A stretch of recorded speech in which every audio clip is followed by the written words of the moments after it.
पंचणमुखारो स्वभावपणासनु मंगलांच सव्येतिं परमं हवै मंगलम्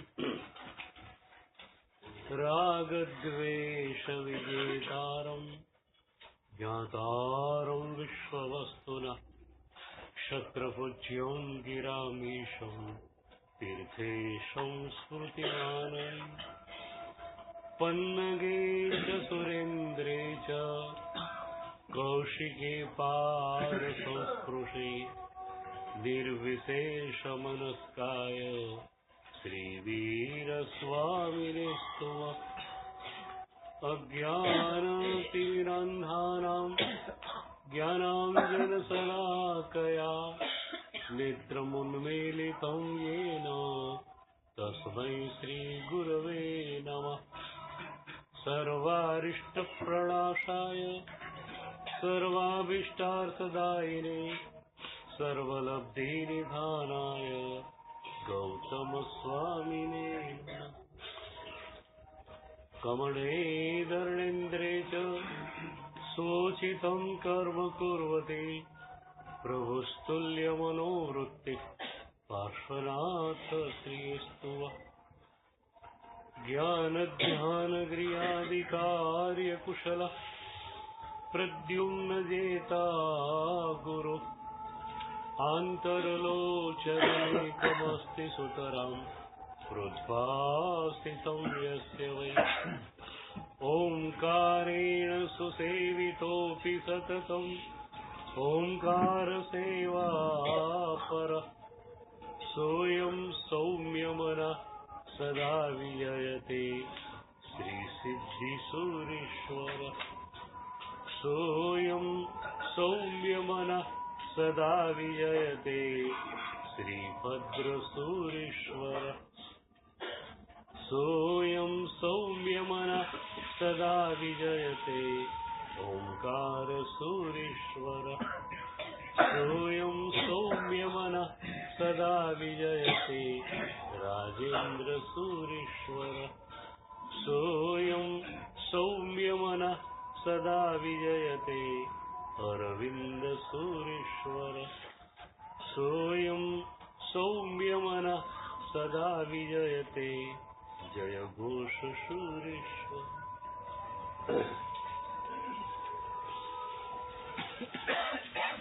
મહામહોપાધ્યાય માન વિજય મહારાજ સાહેબે પ્રભુને પ્રાર્થના કરી કે પ્રભુ તું મારા મનમાં પધારી જા. પ્રભુએ એમની વિનંતી સ્વીકારી અને પ્રભુ એમના મનમાં પધાર્યા. પછી બહુ જ મજાની કેફિયત માનવીએ મહારાજ સાહેબે આપી કે પ્રભુ મારા મનમાં આવ્યા. એનો અર્થ એ થયો કે મનનું ઘર મારું અને ભાડુઆત તરીકે પ્રભુ પધાર્યા. માલિક હું, ભાડુઆત ભગવાન. અને ભગવાન જેવા ભાડુઆત હોય તો ભાડું ઓછું વસૂલ કરાય ખરું? સ્તવનાની અંદર બહુ સરસ પંક્તિ એમણે આપી. પુષ્ટિ શુદ્ધિ ભાટક ગ્રહી હું સુખીઓ થયો દાસ.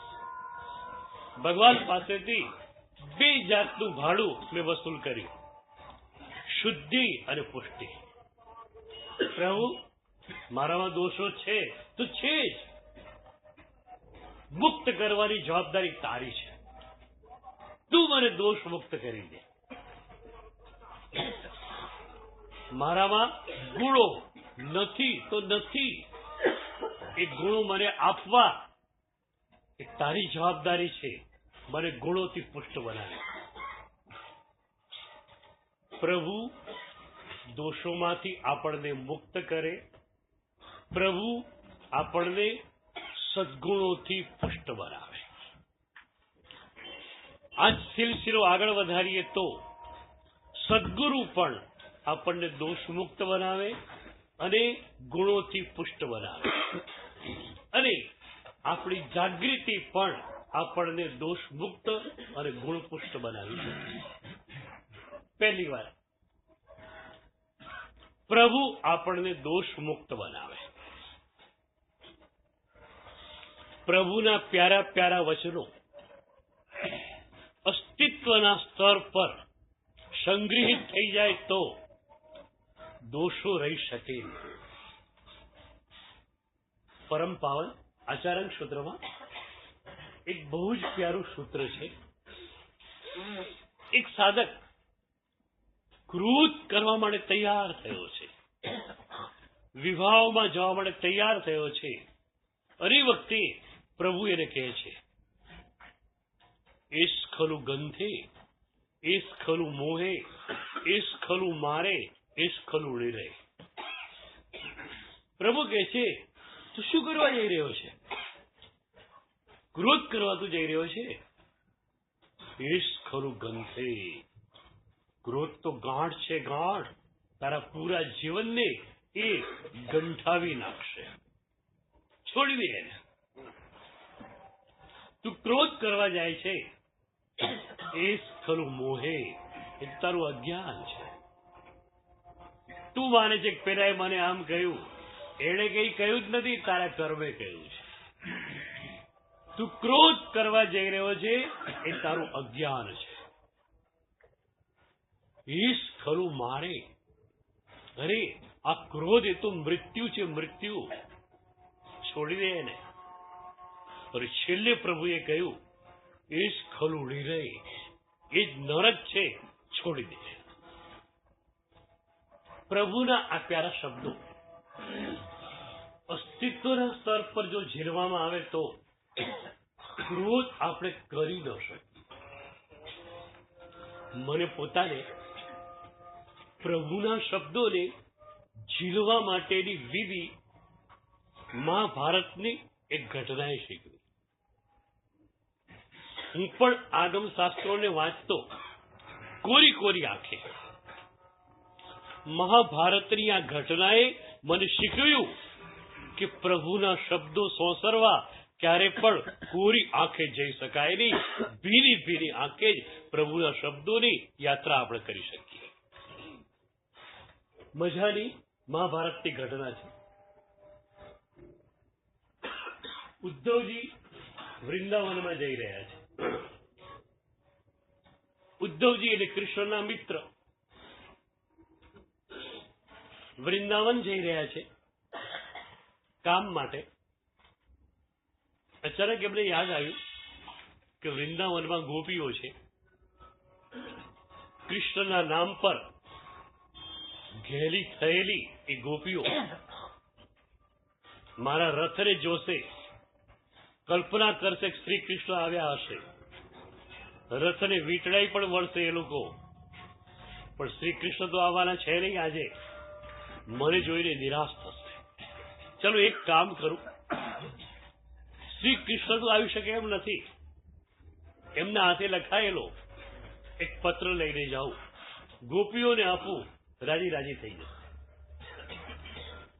ઉદ્ધવજીએ શ્રી કૃષ્ણને કહ્યું, ચાલો એક પત્ર ગોપીઓના નામ પર લખી આપો. શ્રી કૃષ્ણે પત્ર લખી આપ્યો. ઉદ્ધવજી રથમાં બેઠા. રથ વૃંદાવનમાં આવ્યો અને જ્યાં રથને જોયો, રથ પરની રાજ્યની ધજાને જોઈ, ગોપીઓએ નક્કી કર્યું શ્રી કૃષ્ણ આવ્યા છે. ગોપીઓ રથને ઘેરી વળી, પણ રથમાં તો શ્રી કૃષ્ણ હતા જ નહીં. ઉદ્ધવજી નીકળ્યા બહાર. ગોપીઓ સહેજ વિલખી થઈ ગઈ, શ્રી કૃષ્ણ આવ્યા નથી. ઘણી વખતે ઉદ્ધવજીએ કહ્યું, તમે નિરાશ નહીં થતા. શ્રી કૃષ્ણ આ વખતે આવી શક્યા નથી, પણ એમનો તમારા પર લખાયેલો સંદેશ લઈને આવ્યો છું. લ્યો આ પત્ર વાંચો. મજાની ઘટના એ ઘટી. એક પણ ગોપી પત્રને લેવા માટે આગળ નથી આવતી.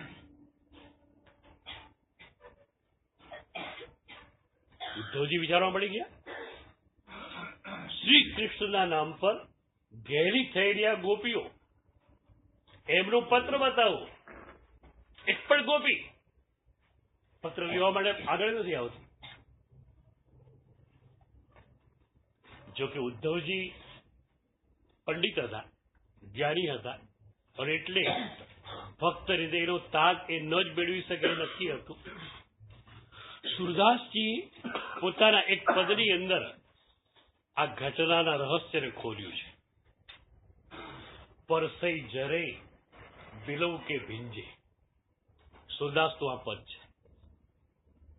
ગોપીઓ આગળ કેમ નથી આવતી? ગોપીઓએ વિચાર્યું કે શ્રી કૃષ્ણ મળ્યા નથી. શ્રી કૃષ્ણના દર્શનની એક આતુરતા, એક વિરહની આતુરતા અમારી પાસે છે, અને વિરહની પીડાને આપણી પરંપરામાં આપણે વિરહ અગ્નિ કહીએ છીએ. તો વિરહની અગ્નિથી અમારું શરીર જળી રહ્યું છે, બળી રહ્યું છે. અમે પત્રને હાથમાં લઈશું, પત્ર બળી નહીં જાય. પરસઈ જરે. ચાલો સ્પર્શ ના કરો, નજીક આવીને વાંચો તો ખરા. ભલે ઉદ્ધવજીના હાથમાં પત્ર રહ્યો, તમે વાંચી તો લો કે શું લખ્યું છે શ્રી કૃષ્ણ તમારા માટે. અને ત્યારે ગોપીઓ કહે છે બિલવ કે ભીંજે. નજીક આવશું અને એ પરમ પ્રિયના શબ્દોને જોઈશું. આંખોમાંથી આંસુનું પૂર ઉમટશે. અરે એ આંસુઓ દ્વારા આખો કાગળ ચહેરાઈ જશે, અક્ષરો ચહેરાઈ જશે.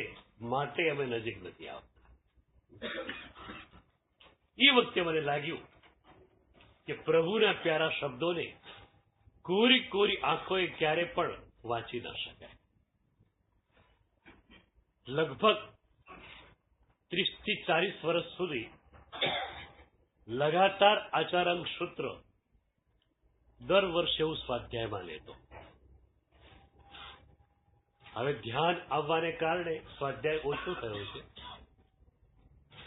30-40 વર્ષ સુધી આચારાંગ સૂત્રમાંથી પસાર થતો ત્યારે એ દિવસોમાં મારી આંખો માત્ર ને માત્ર ભીંજાયેલી રહેતી.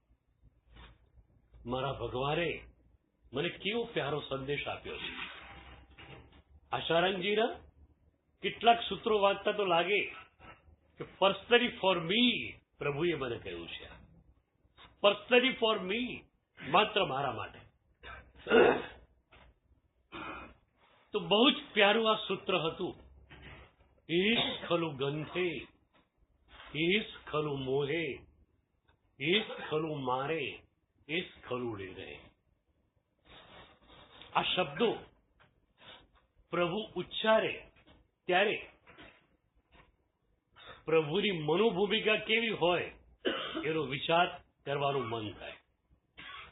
જોકે પ્રભુને ભાવમન હોતું નથી, અને દ્રવ્યમનનો ઉપયોગ પણ અનુત્તરવાસી દેવોના પ્રશ્નોના ઉત્તર માટે જ કરતા હોય છે. પણ આપણને થાય મારા ભગવાને મારા માટે કહ્યું છે, તો એમનો મારા માટેનો શું ભાવ હશે? છે ને, આમને સામને બે વસ્તુ વિચારી શકાય છે. પ્રભુ સમવસ્ત્રણમાં બેઠેલા છે, અને પ્રભુ મહાવીર દેવે છેલ્લી દેશના 16 પ્રહરની આપી. 48 કલાક પૂરા 2 દિવસ સુધી આપણા પરમાત્મા આપણા માટે બોલ્યા. પ્રભુના માટે તો એ ઘટના સહજ હતી. પ્રભુના માટે એ ઘટનાનો અર્થ એટલો જ હતો કે મોક્ષમાં જવાનું છે, ભાષા વર્ગના પૂતગલોને ખપાવવાના છે, ખપાવી રાખો. પણ આપણે એ રીતે એ ઘટનાને જોવાની નથી. આપણે તો અશ્રુ સભર આંખે જોવાનું છે. મારા ભગવાન મારા માટે 2 દિવસ સુધી લગાતાર બોલ્યા. શું આ મારા પ્રભુની કરુણા? ત્યાં કરુણા નથી, ત્યાં સહજ સ્થિતિ છે, ત્યાં વિતરાગ દશા છે. પણ આપણે આપણી તરફ પ્રભુની કરુણાને ચોક્કસ લઈ શકીએ. અને આ જ વાત વચ્ચે વચ્ચે હું સમજાવીશ. કે પ્રભુનું કર્તૃત્વ આપણા ઉપર કઈ રીતે છે. આપણી સાધના સંપૂર્ણતયા પ્રભુ કર્તૃક છે. સામાન્ય રીતે આવું કમ્પોઝિશન આપું 99% ગ્રેસ 1% એફર્ટ, પણ સાધક માટે.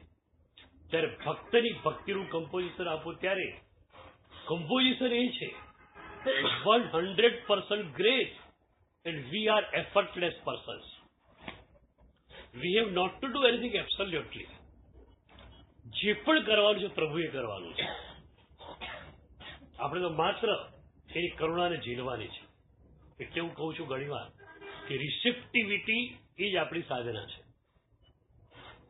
અત્યારે આ હોલમાં, આ મંડપમાં કેટલા બધા ટીવી સ્ટેશનોએ છોડેલા દ્રશ્ય શ્રાવ્ય મોજાઓ છે. ન મને ખબર પડે એની, ન તમને ખબર પડે. ટીવી ઓન કરો એટલે દૃશ્ય શ્રાવ્ય મોજાઓ પકડાય. એમ પ્રભુની કરુણાના જે આંદોલનો છે, આહંત્યના જે આંદોલનો છે, એને માત્ર આપણે પકડવાના છે. એક રિસેપ્ટિવિટી આપણી પાસે આવી ગઈ પછી બીજી કોઈ સાધનાની જરૂરિયાત છે નહીં. પછી એ આહંત્ય, એ પ્રભુની કરુણા બધું જ કામ કરી લેશે. પછી આપણે કંઈ જ કરવું નથી, પ્રભુને કરુણાને બધું જ કામ કરવા દેવું છે. અને આ જ લયમાં હેમચંદ્રાચાર્યે શગડારા સ્તોત્રમાં કહ્યું, ભૂર્ભુવ સ્વસ્ત્ર ઈશાનમ આર્હંત્યમ પ્રણિધત્મય. અરિહંત પ્રભુ અત્યારે સિદ્ધ બનીને સિદ્ધ શિલા ઉપર પહોંચી ગયા, પણ આહંત્ય તો બ્રહ્માંડ વ્યાપી છે. ભૂર્ભુવ સ્વસ્ત્ર ઈશાનમ આર્હંત્યમ પ્રણિધત્મય. બ્રહ્માંડનો એક ટીનીસ્ટ પાર્ટિકલ એવો નથી કે જ્યાં પ્રભુના કરુણાનું આ હસ્તાક્ષર ન હોય. અને આ જ વાત પંચવિંશતિકામાં ઉપાધ્યાય યશોવિજય મહારાજે લખી, વ્યક્ત્યા શિવપદસ્થો સૌ શક્ત્યા જયતિ સર્વગ. વ્યક્તિ રૂપે પરમાત્મા સિદ્ધશિલા ઉપર છે તો મહાવીરમાં છે. શક્તિ રૂપે પરમાત્મા બ્રહ્માંડ વ્યાપી છે. શક્ત્યા જયતિ સર્વગ, સર્વગામી પ્રભુ છે.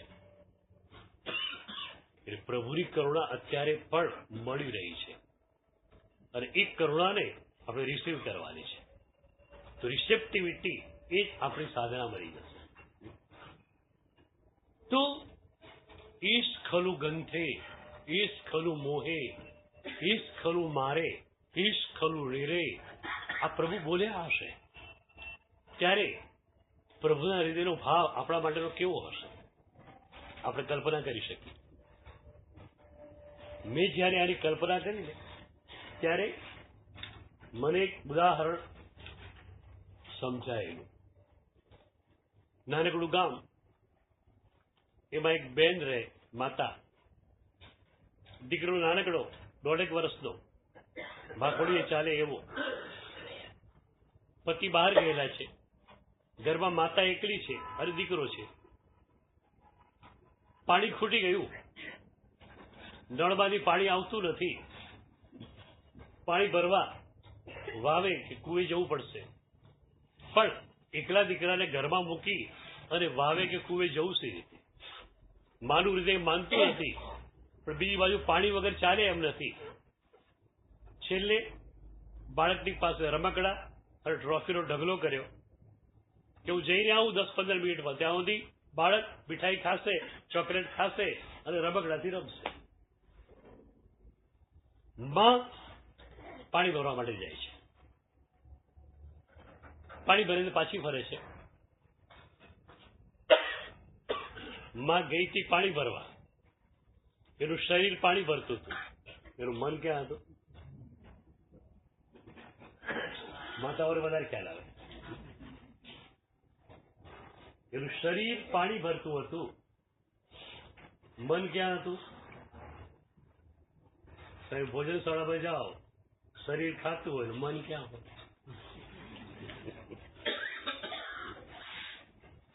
તારે કહ્યું હતું શરીરને ખાવા દેવાનું છે, તમારે ખાવાનું. તો માં પાછી ફરે છે, ડેલી ખોલે છે, પહેલી જ નજર કોના ઉપર પડે? પોતાના બાળા રાજા ઉપર. બન્યું એવું કે બાળક રમકડાથી રમતું પણ હતું, ચોકલેટ ખાતું પણ હતું. બાળક ચંચળ ચિત્ત વાળું આમ તેમ જુએ છે. માંથી ભૂલ એ થઈ ગઈ કે રસોડાનું જે છે દરવાજો ખુલ્લો રહી ગયો. અરે રસોડામાં એ વખતે ચૂલા હતા, તો ચૂલો સળગતો હતો, ચૂલાની પેલી લાલ પીળી જ્યોતિ ઊંચી નીચી થતી હતી. બાળકને લાગ્યું આ રમકડું બહુ મજાનું છે. જડ રમકડા હતા, પેલું ચેતન રમકડું હતું.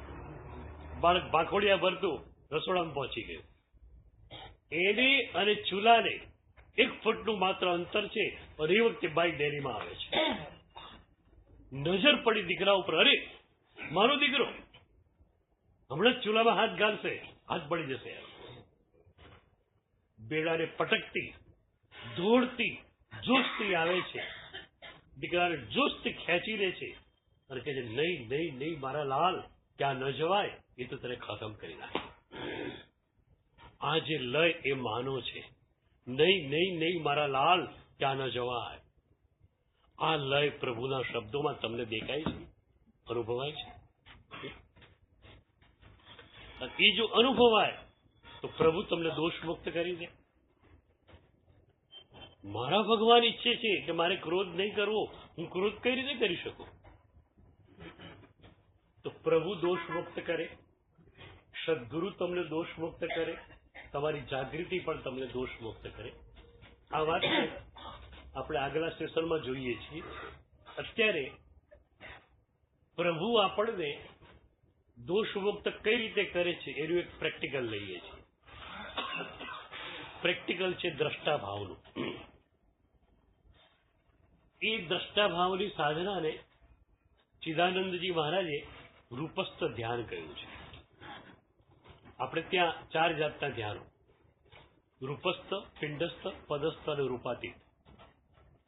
એ ધ્યાનની 2 પરંપરાઓ આપણે ત્યાં છે.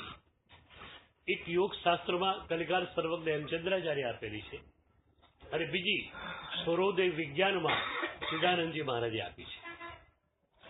ચિદાનંદજી મહારાજ રૂપસ્થ ધ્યાનને દ્રષ્ટાભાવ તરીકે ઓળખે છે. બહુ સરસ વ્યાખ્યા એમણે રૂપસ્થ ધ્યાનની આપી આપણી જ ભાષામાં. રહત વિકાર સ્વરૂપ નિહારી, તાકી સંગત મનસા ધારી, નિજ ગુણ અંશ લહે જબ કોય, પ્રથમ ભેદ તીણ અવસર જોય.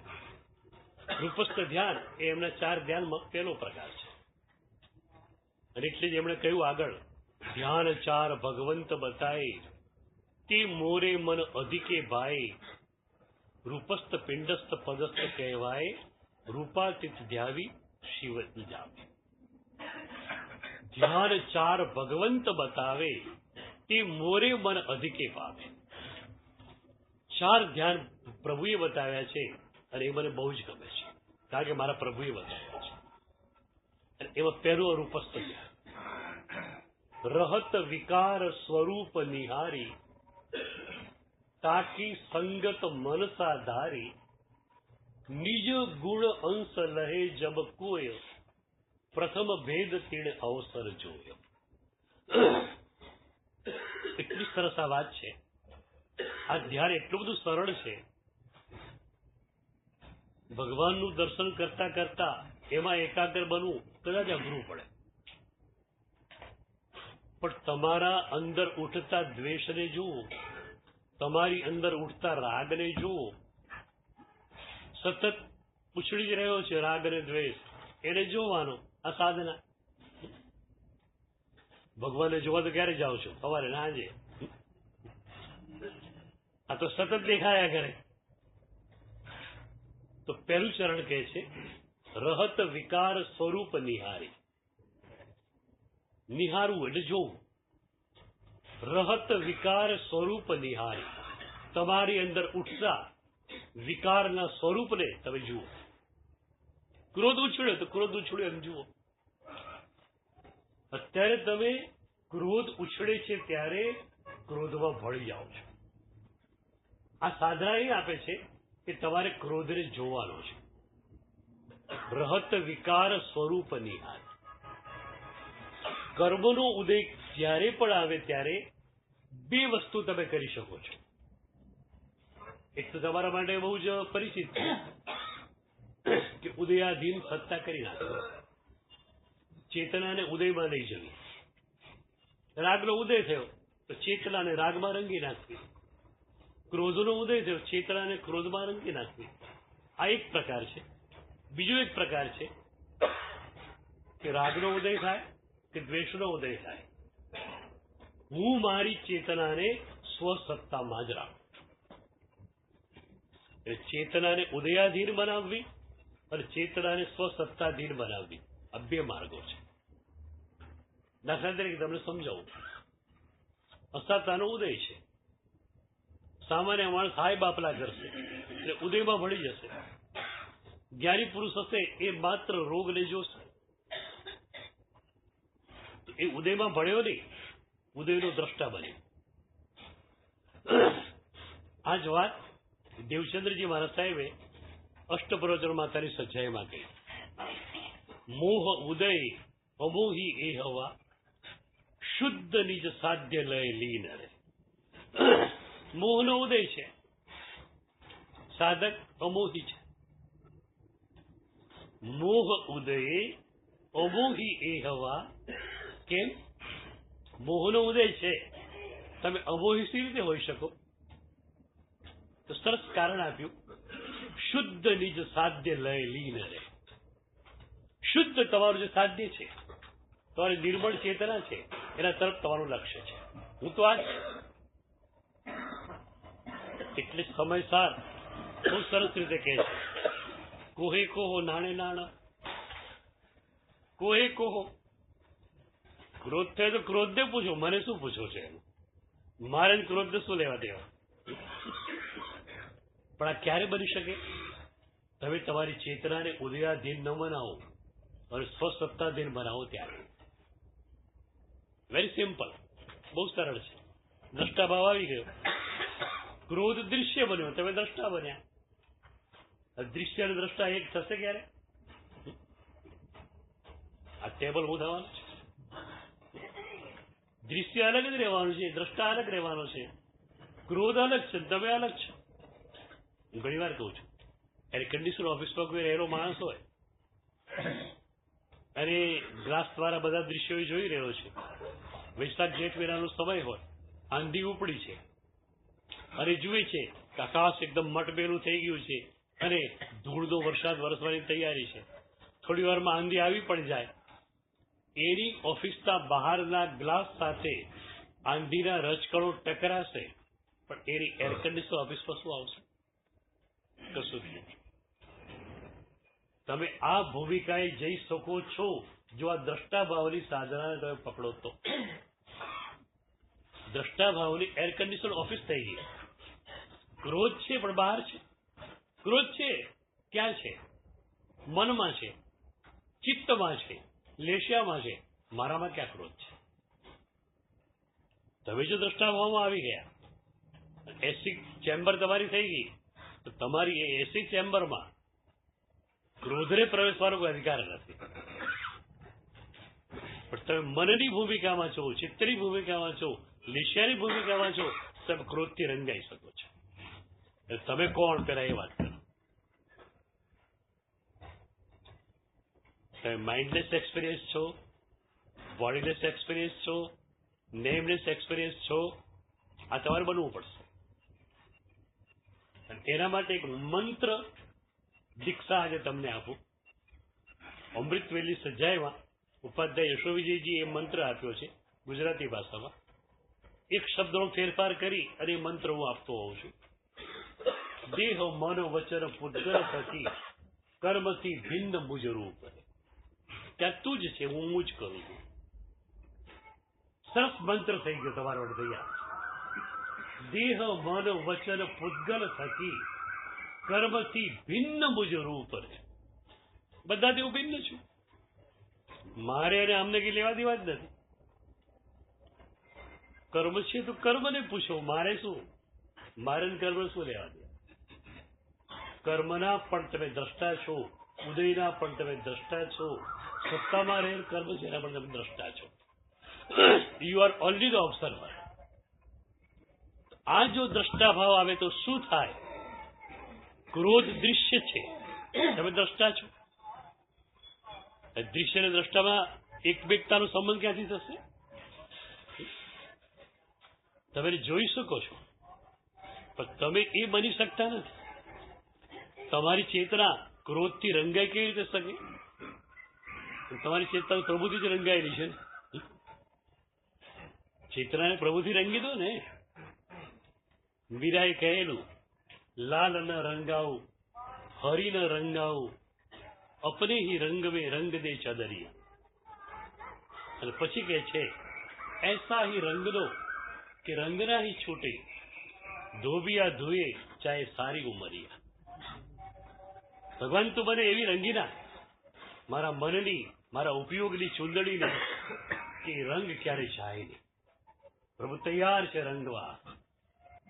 તમે ક્યારે ગયા તમારા ઉપયોગને લઈને, મનને લઈને? મારું મન બહુ એકદમ ગંદુ થઈ ગયું છે, નિર્મળ કરી આપ. ગયા પ્રભુ તૈયાર છે, તમારે તૈયાર થવું પડે. તો ક્રોધ દૃશ્ય, રાગ દૃશ્ય, અહંકાર દૃશ્ય, તમે દ્રષ્ટા. દ્રષ્ટા દૃશ્ય એકાકાર સી રીતે થવાના? તો સાધના આપી, રહત વિકાર સ્વરૂપ નિહારી, તાકી સંગત મનસા ધારી. મનમાં રાગ છે, ખ્યાલ આવી ગયો તમને. પણ પછી તમે જુઓ છો, માત્ર જુઓ છો, એમાં ભળતા નથી. આ એક ખાસ યાદ રાખો, રાગને જોવો છે, રાગમાં ભળવું નથી. હમણાં સવારે નાસ્તો કરવા જશો, ગરમ ગરમ ચા હશે, ગરમ નાસ્તો હશે. નાસ્તો કરવાની છૂટ આપું છું. આપણે ફરજિયાત નથી એકા શું કરવાનું છે, આંબેડ કરવાનું એવું કે 3 ટાઈમ ખાવ તો વાંધો નથી, છૂટ આપી તમને એટલી. તો ચા પીઓ તો વાંધો નથી, નાસ્તો કરો તો વાંધો નથી, પણ એમાં આસક્તિ ન થવી જોઈએ. ચા ટેસ્ટી છે અને ગમી ગઈ, તરત જ તમારી પાસે એવી જાગૃતિ હોવી જોઈએ કે આસક્તિ આ પદાર્થ પ્રત્યે આવી, એનો ખ્યાલ તમને આવી જાય. તો તમે આસક્તિના જોનાર બન્યા.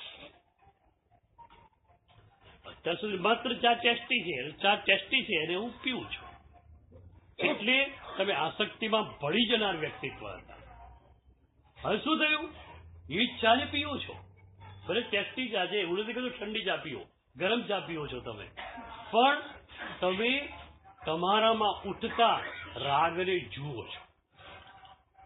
તમે છે શું આમાં? આ ચા અંદર નાખી કચરો થઈ જવાની છે. 2 મિનિટ પછી કચરો જે થઈ જવાનું છે, એના પ્રત્યે આટલો બધો રાગ? દૂધપાક પી દો, તરત જ વોમિટ થાય, કેવો નીકળે? આટલું ગંદુ શરીર, જે સારામાં સારા દૂધપાકને પણ ખરાબ બનાવી જ નાખવાનું છે, તો ચા અંદર ગયા પછી કેવી થવાની છે? ખરાબ જ થઈ જવાની છે. તો પછી ચાને સારી સારી સારી કેમ માનું છું? તો કદાચ આ માનીને તમે રાગથી દૂર થાવ તો ઘણું સારું, પણ કદાચ ચા પીતા આસક્તિ થઈ ગઈ તો આસક્તિના પણ જોનાર બનો. તો આ સાધના કેટલી સિમ્પલ છે. ચા ન પીવાની વાત નથી કોઈ. આપણે તમને અઘરું પડે, સાહેબ જે તો ચા પીવાની ના પાડી દીધી, મને તો ચાનું વ્યસન છે, હું તો ચા નહીં પીવું તો વાંચનામાં નહીં થાય. પછી 9:30 વાગે હા તો મન વાંચવામાં નહીં, ચામાં જ હશે. આપણે ચા પીવાની કોઈ બંધી નથી. ચા પીઓ, ચા પીતા આસક્તિ ન થાય તો બેટર, તો તમે બહુ સારું કર્યું. આસક્તિ ઉઠે તોય વાંધો નથી મારે, પણ ચા પીતા ચા સારી લાગી તો એ તમારી અંદર ઉઠેલ રાગ દશાને જોજો. આટલું કહી શકાય? બોલો, આ સાધના કેવી છે? હરતા ફરતા ગમે ત્યારે કરી શકાય. આ દ્રષ્ટા ભાવની સાધના આવે તો શું થાય? વિકારોથી તમારો સંબંધ દૂર થઈ જાય, તમારું ચિત્ત નિર્મળ બની જાય. આ દ્રષ્ટાભાવની સાધનાથી, આ રૂપસ્થ ધ્યાનની સાધનાથી તમારું ચિત્ત નિર્મળ બની જાય. તો બહુ સરસ વાત કહી, નિજ ગુણ અંશ લહે જબ કોઈ. કે આરે તમે રૂપસ્થ ધ્યાન સી રીતે કહો છો? ચા પીતા હોઈએ અને ચાને જોવી કે ચામાં ઉઠતી આસક્તિને જોવી એટલે ધ્યાન સી રીતે કહેવાય? પ્રભુને જોવાય ધ્યાન કહેવાય? ચાને જોવી કે ધ્યાન કહેવાય? તો કે છે એ વખતે તમે શું કરો છો? રહત વિકાર સ્વરૂપ નિહારી, તાકી સંગત મનસા ધારી, નિજ ગુણ અંશ લહે જબ કોઈ. તમે ત્યાં દ્રષ્ટા ભાવને સ્વીકાર્યો. દર્શન એ તમારો ગુણ છે, જ્ઞાન તમારો ગુણ છે. તો જ્ઞાતા ભાવ અને દ્રષ્ટા ભાવમાં તમે ગયા, એ તમારા ગુણનો તમે સ્વીકાર કર્યો, માટે અમે એને ધ્યાન કર્યું. એટલે ધ્યાનની વ્યાખ્યા એ છે તમારા ગુણનો તમને અનુભવ થાય અથવા તમારા નિર્મળ સ્વરૂપનો તમને અનુભવ થાય, એ જ ધ્યાન. ધ્યાન એટલે અનુભૂતિ, સીધી જ વાત, એક્સપિરિયન્સ, બીજું કઈ જ નથી. કોઈ લાંબી ચોડી વ્યાખ્યા ધ્યાનની છે જ નહીં. ધ્યાન બહુ સરળ છે, તમારો સંસાર જ અસરળ છે.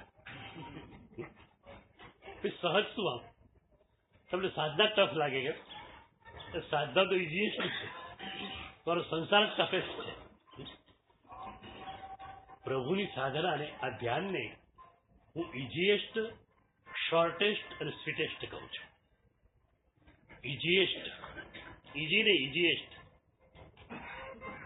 સાધના બહુ સરળ છે, કંઈક તમારે કરવાની છે જ નહીં, પ્રભુએ કરાવવાની છે. સાધનાને હું બેકસીટ જર્ની કહું છું. આપણી સાધના એટલે બેકસીટ જર્ની. ઓફિસર હોય મોટો અને એને ક્યાંક જવું હોય, એના મોબાઈલ ઉપર સોફરને કહી દેશે ગાડી તૈયાર કર. પેલું ગાડી તૈયાર કરીને એસી ઓન કરીને એની ચેમ્બર પાસે લાવી દેશે. સાહેબ આવશે, પેલો દરવાજો ખોલી આપશે, સાહેબ અંદર બેસી જશે, કહેશે આ જગ્યાએ જવાનું છે. પછી અંદર બેઠા પછી પોતાની સીટ પર બેસીને એ મોબાઈલ પર ચેટિંગ કરશે અથવા એની ફાઇલ જોશે અને કાર એની મંજિલ પર આવીને આવી જશે. આ જ બેકસીટ જર્ની આપણી પાસે છે. પ્રભુએ સાધના આપી મજાની, સદગુરુ શોફર તરીકે તમારી કારને ડ્રાઈવ કરી આપે, તમારે બેકસીટ જર્ની કરવાની. તો સાધના ઇઝીએસ્ટ છે, શોર્ટેસ્ટ છે. શોર્ટ ની શોર્ટેસ્ટ. એક માણસને અમદાવાદથી વડોદરા જવું હોય અને એ અમદાવાદથી છે તો મારી મૂકે મહેસાણા તરફ, એટલે પૂછી વડોદરા કેટલું દૂર? વડોદરા જવું છે. ક્યાંથી નીકળ્યા? અમદાવાદથી. અમદાવાદથી વડોદરા જવા નીકળ્યા, મહેસાણા બાજુ નીકળ્યા. પાછા જાઓ અમદાવાદ અને ત્યાંથી બાજુ પેલા એક્સપ્રેસ હાઈવે ઉપર વડોદરા જાઓ તમે. તો જેટલી ખોટી જર્ની કરી હોય પાછા ફરવું પડે, પછી પાછી જર્ની શરૂ કરવી પડે. અનંત જન્મોમાં ખોટો પ્રવાસ આપણે કર્યો. ભગવાન કહેતા નથી કે અનંત જન્મોમાં તે ખોટી જર્ની કરી છે, અનંત જન્મો ચાલ, પાછો મૂળ બિંદુ પર આવ, પછી તને ઉચકું. એ ભગવાન કહેતા નથી. ભગવાન કહે છે જે ક્ષણે તારી ઈચ્છા થાય કે મારે પ્રભુની સાધના કરવી છે, એ જ ક્ષણે હું તને હેલિકોપ્ટરમાં બેસાડી મૂળ બિંદુ પર લાવીશ અને તારા મંજિલ ઉપર પહોંચાડીશ. શોર્ટેસ્ટ છે. અને સ્વીટેસ્ટ,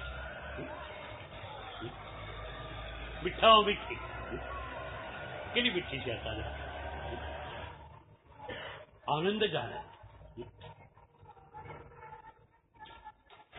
રામાયણમાં એક સરસ પ્રસંગ આવે છે. રામચંદ્રજી ભગવાન સીતા માતાને કહે છે કે મારે તો જંગલમાં જવાનું છે પિતાના વચનને કારણે, તમે નહીં આવતો. તમારું શરીર કોમળ છે, તમે જંગલના કષ્ટોને સહન નહીં કરી શકો. એ કાંટા અને કાંકરાઓ ચાલવાનું તમારાથી બનશે નહીં, માટે તમે મહેલમાં રહો. સીતા માતા કહે છે કે જેવી તમારી આજ્ઞા હશે એવું કરવા હું તૈયાર છું. કારણ કે પતિની આજ્ઞા એ જ મારા માટે ધર્મ છે. પણ એક વાત આપના વિચાર માટે હું મૂકું કે મને જંગલમાં ક્યાંય તકલીફ નહીં પડે. સીતાજીએ જે વાત કરી છે એને રામચરિત માનસમાં તુલસીદાસજી લઈને આવ્યા. મોહી મગ ચલત ન હોહિ હારી, ખીન ખીર ચરણ સરોજ નિહારી. સીતા માતા કહે છે મોહી મગ ચલત ન હોહિ હારી. રસ્તામાં ચાલતા જંગલમાં મને સહેજ પણ તકલીફ નહીં પડે. કેમ? ખીન ખીન ચરણ સરોજ નિહારી. તમે આગળ ચાલતા સૌ પાછળ ચાલતી હોય અને ક્ષણે ક્ષણે તમારા ચરણ કમળનું ધ્યાન કરતી હોય, મને થાક ક્યાંથી લાગશે, મને કાંટા ક્યાંથી વાગશે? મોહી મગ ચલત ન હોય યારી, ખીર ખીર ચરણ સરોજ નિહારી. આ પ્રભુનો માર્ગ છે. ચાલો અને ફ્રેશ થાવ. છોકરો હોય નાનકડો જલ્દી કરીને આવ્યો 150 કિલોમીટરની, અને એના ફ્રેન્ડને કે હું તો 150 કિલોમીટર જર્ની કરી આવ્યો. એના શર્ટની અસ્ત્રી પણ જે છે ભાગી ના હોય, અસ્ત્રી ટાઈટ કપડા છે હજુ. ચાલ એસી કારમાં મમ્માની ગોદમાં બેસીને જર્ની કરી. આપણી જર્ની પણ આવી જ છે. મજા જ મજા. 15 કિલોમીટર ચાલીને તમે આવેલા હો, કોઈ પૂછે સાહેબ સાતામાં શું કહો, શું માંડે છે આ સાતાની? 15 કિલોમીટર ચાલીને આવ્યો છું, જોતો ને. ઓકે, શું કહીએ? દેવ ગુરુ પસાર. 15 કિલોમીટર એણે ચલાવ્યા, હું ક્યાં ચાલ્યો છું? તો નિર્મલ ચિત્ત માટે દ્રષ્ટાભાવની સાધના છે. દ્રષ્ટાભાવની સાધનાની થોડીક થિયોરિકલ વાત કરી, કડી બતાવીને એનું પ્રેક્ટિકલ કેમ કરવું એ તમે સમજી ગયા. આમ સામાન્ય થયા. વિશેષ પ્રેક્ટિકલ કેવી રીતે થાય એને આગળના સેશનમાં બતાવીશ. પણ હવે દ્રષ્ટાભાવની સાધના ચાલતા બેસતા ઉઠતા ખાતા પીતા ચાલુ થઈ જવાની. ક્રોધ ઉઠ્યો, હું ક્રોધને કરનાર નથી, હું ક્રોધને જોનાર છું. જેમ બીજાના ક્રોધને જુઓ ને, એમ તમારી અંદર ઉઠતા ક્રોધને તમારે થર્ડ પર્સન તરીકે જોવાનો છે. તો આ રીતે દ્રષ્ટાભાવની સાધના કરીએ તો આપણું ચિત્ત નિર્મળ બને, અને આ જ પ્રભુની કૃપા. તો આપણી મૂળ વાત આ છે કે પ્રભુ આપણને દોષ મુક્ત બનાવે, સદગુરુ પણ આપણને દોષ મુક્ત બનાવે, અને આપણે જાગૃત બનેલા હોઈએ તો આપણી જાગૃતિ પણ આપણને દોષ મુક્ત બનાવે.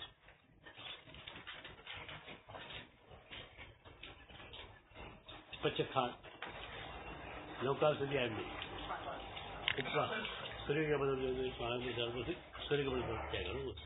નૌકા સુધી આવી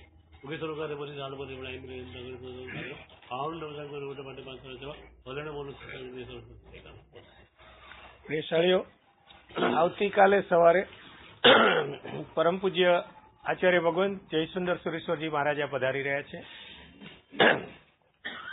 અત્રે પધારેલ શ્રમણી ભગવંતો, આચાર્ય ભગવંતો દરેકને ગોચરીનો લાભ આપવા માટે વિનંતી.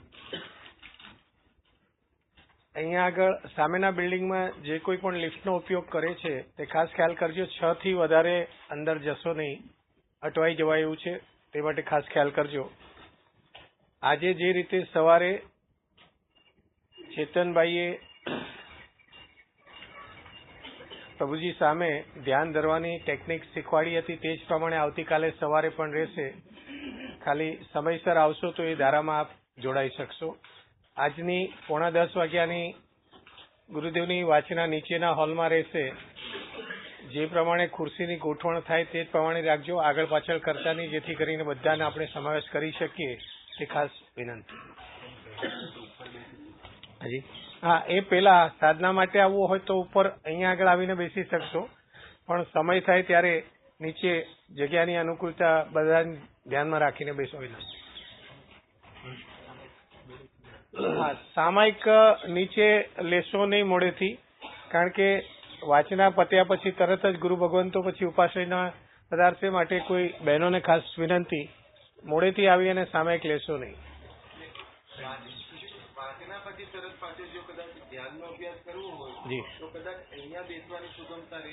હા, અહીંયા આગળ તો આ આખો દિવસ આપણે માટે કદાચ 24 ઉપવાસ કરીને બેસવું હોય તો છૂટ છે.